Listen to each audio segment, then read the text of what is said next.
Hi friends, welcome back to my channel. ಇವತ್ತಿನ video ಬಂದು ನನಗೆ ಲಾಸ್ಟ್ ಎರಡು ಮೂರು ವಿಡಿಯೋಗೆ ಕಮೆಂಟ್ ಬಂದಿತ್ತು. ನಾವು ಬಂದು ಚಿನ್ನ ಸೇರಿಸ್ಬೇಕು ಅನ್ಕೋತೀವಿ, ಸೇರ್ಸೋಕ್ಕಾಗ್ತಿಲ್ಲ. ದುಡ್ಡು ಸೇರಿಸ್ಬೇಕು ಅಂತ ಅನ್ಕೋತೀವಿ, ದುಡ್ಡು ಸೇರ್ಸೋಕ್ಕಾಗ್ತಾಯಿಲ್ಲ. ನನಗೆ ಪ್ರಾಬ್ಲಮ್ ಆಗ್ತಾಯಿದೆ, ಏನಿರ್ಬೋದು, ಯಾವುದಿರ್ಬೋದು ಅನ್ನೋ ಥರ ಎಲ್ಲನೂ ಕೇಳ್ತೀರಾ. ಸೊ ನಾನು ಏನು ಹೇಳ್ತೀನಿ ಅಂತಂದರೆ, ನಿಮಗೆ ಸಂಪಾದನೆ ಇದ್ದು ಅಂದರೆ ನಿಮ್ಮ ಹಸ್ಬೆಂಡೋ ಇಲ್ಲ ನೀವು ಸಂಪಾದನೆ ಮಾಡಿ ಆದ್ರೂ ದುಡ್ಡು ಕೈಗೆ ಸೇರ್ತಾ ಇಲ್ಲ, ಕೈಯಿಂದ ಹೋಗ್ತಾ ಇದೆ ದುಡ್ಡು ಅಂತಂದರೆ ಕೆಲವೊಂದು ವಿಚಾರಗಳು ನಿಮ್ಮಿಂದ ನಡೀತಾ ಇದೆಯಾ ತಪ್ಪು ಅಂತ ನೀವು ತಿಳ್ಕೊಳ್ಳಿ. ಫಸ್ಟ್ ಬಂದು ನಿಮ್ಮ ಸಂಪಾದನೆಯನ್ನು ಬೇರೆಯವ್ರ ಹತ್ರ ಹೇಳ್ತಾ ಇದ್ದೀರಾ, ಅದು. ಎರಡನೇದು, ನಿಮ್ಮ ಪ್ಲ್ಯಾನ್ಸ್, ಫ್ಯೂಚರ್ ಪ್ಲ್ಯಾನ್ಸನ್ನು ಇನ್ನೊಬ್ರ ಹತ್ರ ಹೇಳ್ತಾ ಇದ್ದೀರಾ, ಅದು. ಆ್ಯಂಡ್ ನೆಕ್ಸ್ಟು, ಇನ್ನೊಬ್ಬರ ಕಣ್ಣು ನಿಮ್ಮ ಮೇಲೆ ಬೀಳೋ ಥರ, ಅಂದರೆ ದೃಷ್ಟಿ ನಿಮ್ಮ ಮೇಲೆ ಬೀಳೋ ಥರ ತುಂಬ ಡ್ರೆಸ್ ಮಾಡ್ಕೊಳ್ಳೋದಾಗಲಿ, ಇರೋ ಒಡವೆಗಳನ್ನೆಲ್ಲ ಜಾಸ್ತಿ ಹಾಕ್ಕೊಳ್ಳೋದಾಗಲಿ, ಇಲ್ಲ ಏನು ಹೇಳೋದು ಅಂತಂದರೆ ಇನ್ನೊಬ್ರು ನಮ್ಮನ್ನು ನೋಡಿ ಹೊಟ್ಟೆ ಕಿಚ್ಚು ಪಡೋ ಥರ ನಾವು ನಡ್ಕೋತಾ ಇದ್ದೀವ, ಅದು. ನೆಕ್ಸ್ಟ್ ಬಂದು ಕರೆಕ್ಟಾಗಿ ಮನೇಲಿ ಪೂಜೆಗಳೆಲ್ಲ ಮಾಡ್ತಾ ಇದ್ದೀರಾ, ಅದು. ಇದನ್ನೆಲ್ಲನೂ ನೀವು ಫಸ್ಟಾಗಿ ಯೋಚನೆ ಮಾಡಿ. And next husband and wife relationship ಹೇಗಿದೆ, ಮಕ್ಕಳು ನಿಮ್ಮ ಜೊತೆ ಯಾವ ರೀತಿ ಬಾಂಡಿಂಗಲ್ಲಿದ್ದಾರೆ, ಹೊರಗಡೆ ಹೋಗಿ ಮಕ್ಕಳು ಯಾವ ರೀತಿ ಇರ್ತಾರೆ, ನೀವು ಇನ್ನೊಬ್ರ ಜೊತೆ ಯಾವ ಥರ ಇದ್ದೀರಾ, ಇದೆಲ್ಲನೂ ಕಾರಣ ಆಗುತ್ತೆ. ಮತ್ತು ಆಡಂಬರ ಖರ್ಚು ಏನಾದರೂ ಮಾಡ್ತಾ ಇದ್ದೀರಾ, ಇನ್ನೊಬ್ರನ್ನ ನೋಡಿ ಇನ್ಫ್ಲೂಯೆನ್ಸ್ ಆಗ್ತಾ ಇದ್ದೀರಾ, ಈ ಒಂದು 10 ವಿಷಯಗಳು ಬಂದು ನೀವು ಮಾಡ್ತಾ ಇದ್ದೀರಾ ಅಂದರೆ ಇದರಲ್ಲಿ ಯಾವುದಾದ್ರೂ ಪ್ರಾಬ್ಲಮ್ಸ್ ಇದೆ ಅಂದರೆ ಖಂಡಿತವಾಗ್ಲೂ ನಿಮಗೆ ತೊಂದರೆ ಆಗುತ್ತೆ ಇದೆಲ್ಲ ಸೇರಿಸೋದಕ್ಕೆ.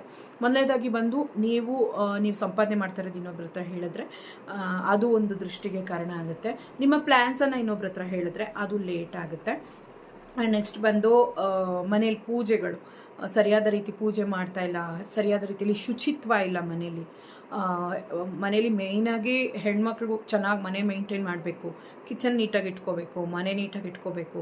ತುಂಬ ವಸ್ತುಗಳೆಲ್ಲ ಕೆಟ್ಟೋಗಿದ್ರೆ ಅದನ್ನೆಲ್ಲ ಹೊರಗಾಕಿ ನೀಟಾಗಿ ರೀಫಿಲ್ ಮಾಡ್ಕೋಬೇಕು. ಸರಿಯಾದ ರೀತಿಯಲ್ಲಿ ಅಡುಗೆಗಳು ನೀಟಾಗಿ ಮನೇಲಿ ನಡೀತಾ ಇರಬೇಕು. ಮೇಂಟೆನೆನ್ಸ್, ದಿನದ ರುಟೀನ್ ಕರೆಕ್ಟಾಗಿರಬೇಕು. ಸೊ ಇದು ಒಂದು ಪಾಸಿಟಿವ್ ವೈಬನ್ನು ನಿಮಗೆ ಕೊಡುತ್ತೆ.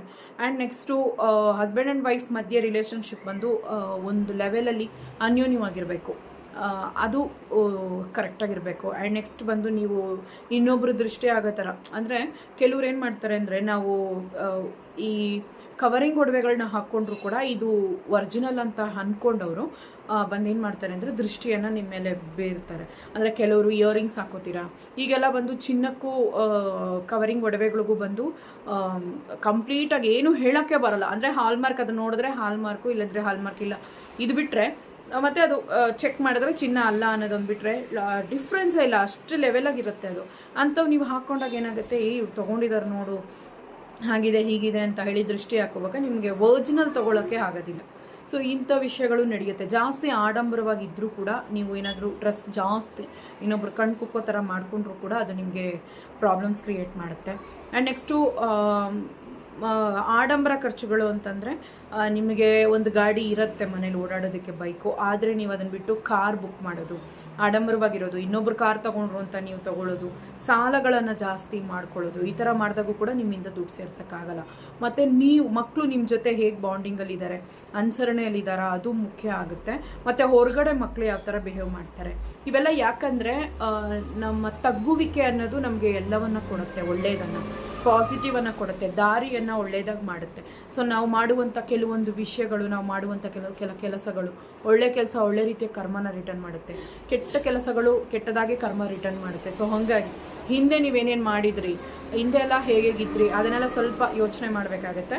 ಮಕ್ಕಳು ಮನೆಯಲ್ಲಿ ಸ್ವಲ್ಪ ಹೇಳೋ ಮಾತು ಕೇಳೋ ಥರ ಇರಬೇಕು, ಒಳ್ಳೆ ರೀತಿಯಾಗಿ ಓದಬೇಕು, ನಮ್ಮ ಮಾತಿಗೆ ಕೇಳಿ ಓಕೆ ಅಂದರೆ ಒಂಥರ ಮಗು ಒಬೀಡಿಯೆಂಟಾಗಿ ನಮ್ಮ ಮನೇಲಿ ಇರಬೇಕು. ಮಕ್ಕಳು ಆ ಥರ ಇದ್ದಾಗ ಹೆಂಡತಿ ಮಾತನ್ನು ಗಂಡ ಕೇಳಬೇಕು, ಗಂಡನ ಮಾತನ್ನು ಹೆಂಡತಿ ಕೇಳಬೇಕು, ಮನೇಲಿ ಅನುಸರಣೆ ಇರಬೇಕು, ನೀಟಾಗಿ ಮನೆ ಇಟ್ಕೋಬೇಕು, ಕ್ಲೀನಾಗಿ ಶುಚಿತ್ವ ಇಟ್ಕೋಬೇಕು, ಪೂಜೆ ನಡೀತಾ ಇರಬೇಕು. ನೀವು ಯಾವ ರೀತಿಯಲ್ಲಿ ಪೂಜೆ ಮಾಡ್ತೀರೋ, ನೀವು ಮಾಡ್ಕೊಂಡು ಬಂದಿರ್ತೀರೋ ಅದೇ ಥರ ಪೂಜೆಗಳು ನಮ್ಮ ಮನೇಲಿ ನಡೀತಾ ಇರಬೇಕು. ಒಬಿಡಿಯೆಂಟಾಗಿ ಎಲ್ಲರೂ ಒಬ್ರಿಗೊಬ್ರು ಇರಬೇಕು, ಪಾಸಿಟಿವ್ ಆಗಿ ತನ್ನಿಂದ ತಾನೇ ಬರುತ್ತೆ. ಆ್ಯಂಡ್ ನೆಕ್ಸ್ಟು, ಯಾವುದೇ ಕಾರಣಕ್ಕೂ ಅಷ್ಟೇ ಇನ್ನೊಬ್ಬರ ಮೇಲೆ ಕೆಟ್ಟ ಮಾತುಗಳು, ಇನ್ನೊಬ್ಬರ ಮೇಲೆ ಚಾಡಿ ಹೇಳುವಂತಹ ಬುದ್ಧಿ ಇದ್ದರೆ ದುರ್ಬುದ್ಧಿ ಅಂತ ಹೇಳ್ತಾರೆ ಇದಕ್ಕೆ. ನಾವು ಇನ್ನೊಬ್ಬರ ಮೇಲೆ ಹೇಳೋದು, ಇನ್ನೊಬ್ರ ಹೆಸರಿಟ್ಟು ಅವ್ರಿಗೆ ಬಂದು ಶಾಪ ಹಾಕೋ ಥರ ಮಾತಾಡೋದು, ಕೆಟ್ಟದಾಗಿ ಮಾತಾಡೋದು, ಅವ್ರ ಬಗ್ಗೆ ಅವ್ರ ಕ್ಯಾರೆಕ್ಟರ್ನ ಕಮ್ಮಿ ಮಾಡಿ ಮಾತಾಡೋದು, ಇಂಥವೆಲ್ಲ ನಮ್ಮ ಹತ್ರ ಕೆಟ್ಟ ಅಭ್ಯಾಸಗಳೆಲ್ಲ ಇದ್ದರೆ ಅದು ನಮಗೆ ನೆಗೆಟಿವಿಟಿಯನ್ನೇ ಸ್ಪ್ರೆಡ್ ಮಾಡುತ್ತೆ. ಸೊ ಹಾಗಾಗಿ ಆದಷ್ಟು ನಾನು ಹೇಳಿರುವಂಥ ಈ ವಿಚಾರಗಳನ್ನು ಮನಸ್ಸಲ್ಲಿ ಇಟ್ಕೊಂಡು ಮನೆ ನೀಟಾಗಿ ಇಟ್ಕೊಳ್ಳೋದಾಗ್ಬೋದು, ಮನೇಲಿ ಅಕ್ಕಿ ಉಪ್ಪು ಕಮ್ಮಿ ಆಗದೆ ಇರೋ ರೀತಿ, ಎಣ್ಣೆ ಕಮ್ಮಿ ಆಗದೆ ಇರೋ ರೀತಿ ನೋಡ್ಕೊಳ್ಳೋದು, ಶುಚಿತ್ವವಾಗಿರೋದು, ಆಲ್ಮೋಸ್ಟ್ ಕಿಚನ್ ಮತ್ತು ಟಾಯ್ಲೆಟ್ ನೀಟಾಗಿ ಇಟ್ಕೋಬೇಕು ಅಂತ ಹೇಳ್ತಾರೆ.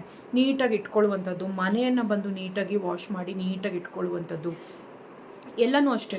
ಪ್ರತಿಯೊಂದು ಅಷ್ಟೇ. ಕೆಲವ್ರ ಮನೆಗಳಲ್ಲೆಲ್ಲ ಬಟ್ಟೆ ಎಲ್ಲ ತುಂಬ್ಕೊಂಡಿರ್ತಾರೆ, ಒಗೆಯೋದೇ ಇಲ್ಲ ಬೇಗ, ಅವತ್ತಿನ ಬಟ್ಟೆ ಅವತ್ತು ಒಗೆಯೋದು, ಮತ್ತು ನೀರನ್ನು ಕಂಪ್ಲೀಟಾಗಿ ಮನೇಲಿ ಖಾಲಿ ಆಗದೆ ಇರೋ ರೀತಿ ನೀಟಾಗಿ ನೋಡ್ಕೊಳ್ಳೋದು. ಹೆಣ್ಮಕ್ಳು ಕೆಲವೊಂದು ವಿಷಯಗಳನ್ನ ಮಾಡಬೇಕು, ದೀಪವನ್ನು ಮನೇಲಿ ಬೆಳಗಿಸ್ಬೇಕು, ಇಂಥವೆಲ್ಲ ಮಾಡಬೇಕು. ಮೇಯ್ನಾಗಿ ನಾವೇನಾದರೂ ಒಂದು ಪ್ಲ್ಯಾನ್ ಮಾಡ್ತಾ ಇದ್ದೀವಿ, ಏನೋ ತೊಗೋತಾ ಇದ್ದೀವಿ, ಏನೋ ಮಾಡ್ತೀವಿ ಮುಂದಕ್ಕೆ ಲೈಫಲ್ಲಿ ಅಂದರೆ ಬಾಯಿ ಮುಚ್ಕೊಂಡಿರೋದು ಮೇಯ್ನ್, ಅದು ಮುಖ್ಯ. ಸೊ ಈ ಇಷ್ಟು ವಿಷಯಗಳೂ, ಈ ಎಲ್ಲ ವಿಷಯಗಳೂ ಸೇರುತ್ತೆ. ಸೊ ಹಾಗಾಗಿ ಆದಷ್ಟು ದುಡ್ಡು ಎಲ್ಲಿ ವೇಸ್ಟಾಗಿ ಹೋಗ್ತಾ ಇದೆ ಅದನ್ನು ನೋಡ್ಕೊಳ್ಳಿ. ಆಡಂಬರ ಖರ್ಚುಗಳನ್ನು ಕಡಿಮೆ ಮಾಡಿ. ಯಾರ ಹತ್ರನೂ ನಿಮ್ಮ ಒಂದು ಸೇವಿಂಗ್ಸ್ ಆಗಲಿ ಅದು ಇದು ಪ್ರತಿಯೊಂದು ಹೇಳಕ್ಕೆ ಹೋಗಬೇಡಿ. ಆಲ್ಮೋಸ್ಟ್ ಗುಟ್ಟಾಗಿದ್ದು 100 ರೂಪಾಯಿಂದ ಸ್ಟಾರ್ಟ್ ಮಾಡಿ ನಿಮ್ಮ ಸೇವಿಂಗ್ಸು, ಅವತ್ತೇ ನೀವು ಗೆದ್ದಂಗೆ ಲೆಕ್ಕ. ಸೊ 100 ರೂಪಾಯಿ ಸೇರಿಸ್ಕೊಳ್ತಾ ಬನ್ನಿ, ಒಂದು ಒಳ್ಳೇದಾಗುತ್ತೆ ನಿಮಗೆ. ಆದಷ್ಟು ಯಾರಿಗೂ ಏನು ಬಾಯಿ ಬಿಡಕ್ಕೆ ಹೋಗಬೇಡಿ, ನೀಟಾಗಿರಿ. ಮನೆಯಲ್ಲಿ ಒಬಿಡಿಯೆಂಟಾಗಿ ಮಕ್ಕಳನ್ನಾಗಲಿ ನೀವಾಗಲಿ ಇರೋದಾಗಲಿ ರೂಢಿ ಮಾಡ್ಕೊಳ್ಳಿ, ಮನೆ ನೀಟಾಗಿ ಇಟ್ಕೊಳ್ಳಿ. ಸೊ ಇಷ್ಟು ವಿಷಯಗಳನ್ನು ಫಾಲೋ ಮಾಡ್ತಾ ಬಂದರೆ ಜೀವನದಲ್ಲಿ ತುಂಬಾ ಬದಲಾವಣೆ ಸ್ಟಾರ್ಟ್ ಆಗುತ್ತೆ. ಯಾಕಂದರೆ ಕೆಲವರು ಮನೇನ ಕೊಳಕಾಗಿ ಇಟ್ಕೊಂಡಿರ್ತಾರೆ, ಪಾತ್ರೆಗಳನ್ನ ವಾಶ್ ಮಾಡಲ್ಲ, ನೈಟ್ ಪಾತ್ರೆ ವಾಶ್ ಮಾಡಿಡಲ್ಲ, ಅಡುಗೆ ನೀಟಾಗಿ ಮಾಡಿಟ್ಕೊಂಡು ತಿನ್ನಲ್ಲ, ಮನೇಲಿ ಖಾಲಿ ಡಬ್ಬಗಳನ್ನ ಇಡೋದು, ಪೂಜೆ ಮಾಡದೆ ಹಾಗೇ ಬಿಟ್ಟಿರೋದು, ನೀಟಾಗಿ ಇಲ್ಲದೆ ಇರೋದು, ಅವ್ರ ಹತ್ರ ಇವ್ರ ಹತ್ರ ದುಡ್ಡು ಕಾಸು ಬಗ್ಗೆ ಮಾತಾಡೋದು, ಇಲ್ಲ ಅಂದ್ರೂ ಇದೆ ಅಂತ ಹೇಳೋದು, ಮತ್ತು ಇದ್ರೂ ಇಲ್ಲ ಅಂತ ಹೇಳೋದು.